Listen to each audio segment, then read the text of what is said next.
Good morning, नमस्ते India. मैं आपका दोस्त, आपका होस्ट, आप सभी को स्वागत करता हूँ। Justification by faith and evangelistic media ministry प्रस्तुत करता है दैनिक वचन, बचना और बचाना। दिन का शुरुआत खुदा के वचन के साथ में। आज मंगलवार है 24 मई 2022। आज का विषय है व्यवस्था की शिक्षा।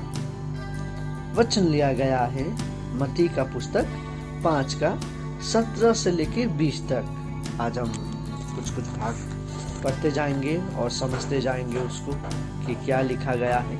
आइए हम देखते हैं वचन। और ये वचन जो हम पढ़ने जा रहे हैं, ये वचन यीशु मसीह का मुंह से निकला वाला उसका खुद का वचन है और इसे रिकॉर्ड किया गया है मत्ती भविष्यवक्ता ने। आइए हम पढ़ते हैं इसे।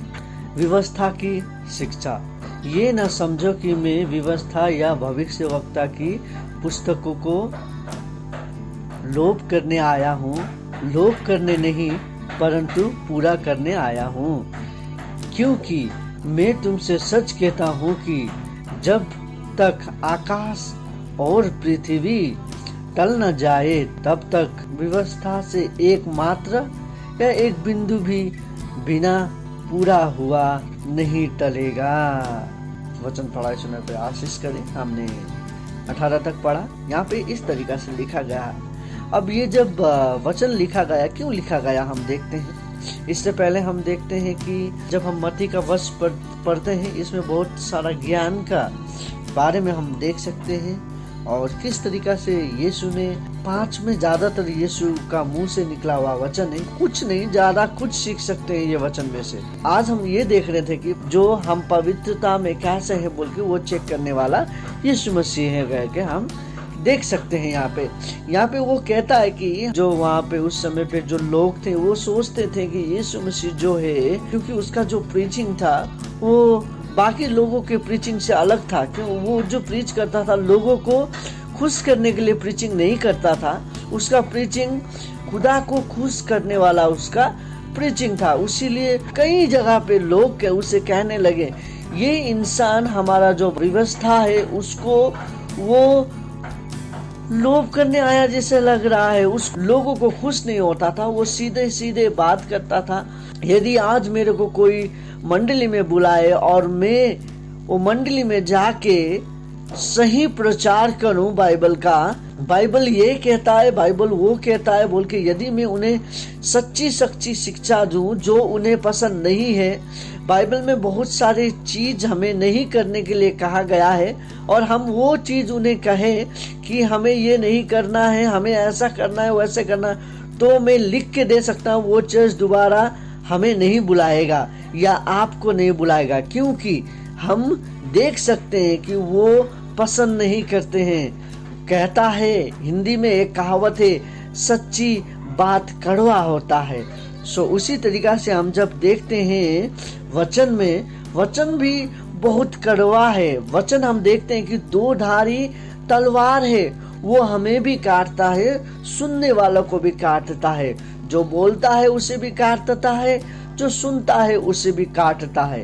वैसी तरीका से हम देख सकते हैं कि जो यीशु आया गया था इस संसार में, इस धरती में, जो वचन है उसको पूरा करने आया। यदि वो ना आता तो ये वचन पूरा नहीं होता। कैसे बताइए? वो नहीं आता। भविष्यवक्ताओं ने जो भविष्यवाणी किया था यशायाह में, हम देखते हैं उसके जन्म का बारे में वो सब नहीं होता और उसका मृत्यु के बारे में भी जो भविष्यवक्ता द्वारा भविष्य किया हुआ था वो भी पूरा नहीं होता। इसीलिए वचन पूरा करने के लिए उसे आना था।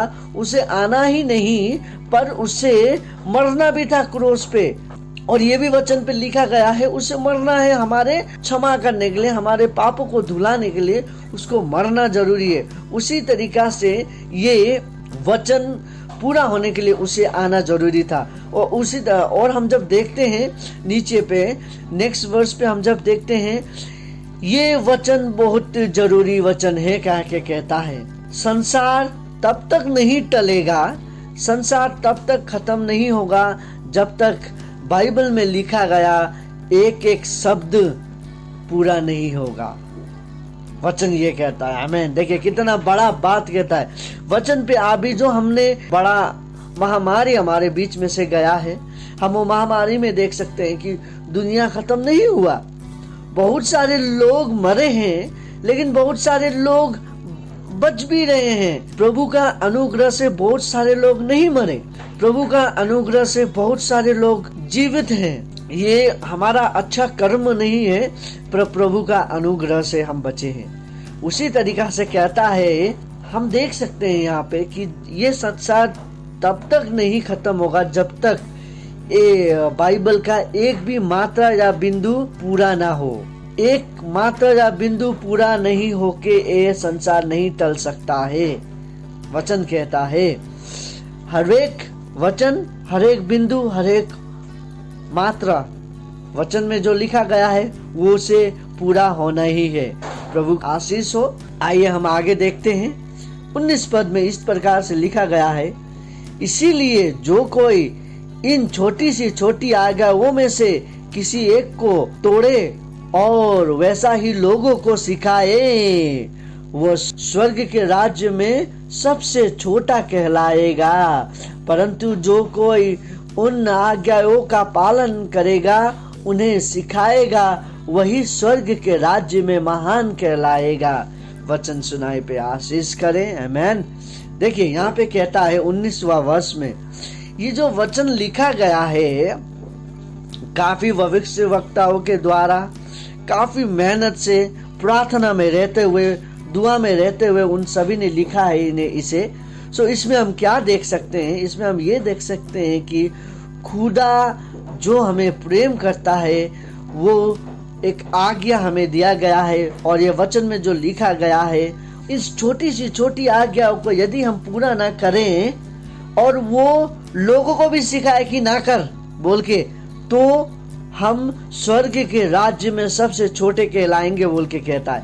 मुझे याद है अभी भी ऐसे लोग हैं कि चर्च में जो कि पाम रीडर पर विश्वास करते हैं, मंडली पे पाम रीडर के ऊपर विश्वास करने वाले बहुत सारे चर्च है, बहुत सारे एल्डर है, बहुत सारे फादरी हैं, बहुत सारे पास्टर है जो कि चर्च के पुलपिट पे खड़े होके कहते हैं कि हमें पाम रीडर के ऊपर विश्वास करना चाहिए क्योंकि ये मेरे जीवन में घटा है। ऐसा नहीं है। सो हमें सावधानी से हमारा जो न्याय है, जो हमें भविष्यवक्ता के द्वारा छोटी सी छोटी आज्ञा दिया गया है, वो आज्ञाओं को हमें पालन करना है। पालन करके हमें सिखाना है, ना कि गलत चीज मंडली को सिखाना है। यदि वचन नहीं कहता है तो वो नहीं होगा, यदि वचन कहता है तो वो होगा। सो प्रभु आशीष करे आप सभी को। आइए हम देखते हैं 20 का पद, जो कि हमारा आज का मूल पद है। क्योंकि मैं तुमसे कहता हूं कि यदि तुम्हारी धार्मिकता शास्त्रियों और फरीसियों की धार्मिकता से बड़ा ना हो तो तुम स्वर्ग के राज्य में कभी प्रवेश करने ना पाओगे। वचन पढ़ाई सुनाई पे खुदावन आशीष करें। देखिए बहुत ही इम्पोर्टेंट बात है। जो मत्ती का पुस्तक लिखा गया था उस समय पे शास्त्री और फरीसी था, उनका जो धार्मिकता था, उनका धार्मिकता एक स्तर तक था, अच्छा था। उनका जो धार्मिकता, उनका जो विश्वास एक स्तर तक था। लेकिन वचन क्या कहता है आज हमें? हमारा जो विश्वास है, हमारा जो धार्मिकता है, वो यदि इन फरीसियों और शास्त्रियों से बढ़कर ना हुआ। शुरू में कहा था कि हमारा होली स्पेल चेकर है यीशु। हमें जब वो जांचेगा कि हम हमारा पवित्रता में कैसे हैं, हमारे धार्मिकता में कैसे हैं, यदि हमारा जो धार्मिकता है वो शास्त्रियों और फरीसियों से ऊपर ना रहा, तो स्वर्ग का राज्य का भागीदार हम नहीं बन पाएंगे बोल के वचन आज कहता है। सो हमें सावधानी से हमारा जो धार्मिकता है हमें लेके जाना जरूरी है। देखिए आज का वचन जो कि हम देख सकते थे कि व्यवस्था की शिक्षा यही है। आज हम हर एक चीज को साइड में रख दे और मेन जो मूल्य बात है व्यवस्था की शिक्षा, यीशु के मुंह द्वारा निकला गया शिक्षा जो हम देखते हैं वो यही है कि हमें जो आज्ञा दिया गया है, छोटी सी छोटी आज्ञा का हमें पालन करके वही आज्ञा पे हमें चलना है और वो ही आज्ञा हमें सिखाना है। यदि हम वो आज्ञा वो शिक्षा नहीं सिखाए तो हम स्वर्ग के राज्य में सबसे छोटे कहलाएंगे। और उसी के साथ साथ हमें हमारा जो धार्मिकता है, हमारा जो विश्वास है वो फरीसियों से और शास्त्रियों से बढ़कर होना चाहिए। दैट मीन्स हमारा जो विश्वास है यीशु का ऊपर, खुदा के ऊपर, वो सबसे बड़ा होना चाहिए। जो हमारे लीडर है, एल्डर है, उन सभी से हमारा जो विश्वास है, हमारा जो धार्मिकता है वो बढ़ के होना चाहिए बोल के वचन कहता है। यदि वैसा है तो ही हम स्वर्ग के राज्य में प्रवेश कर पाएंगे, वरना हम स्वर्ग के राज्य में प्रवेश करने ना पाएंगे, वचन कहता है। हमें खुदावन की वचन को लेके चलना है। क्या है वचन? Go and preach the gospel, यीशु का सुसमाचार सुनाओ। मुझे मालूम नहीं है कि हम किस तरीका से, आप किस तरीका से सुनाएंगे, पर आपका सबसे मूल्य काम यही होना चाहिए कि हमें जो सुसमाचार है उसे हर एक कान पे सुनाना है।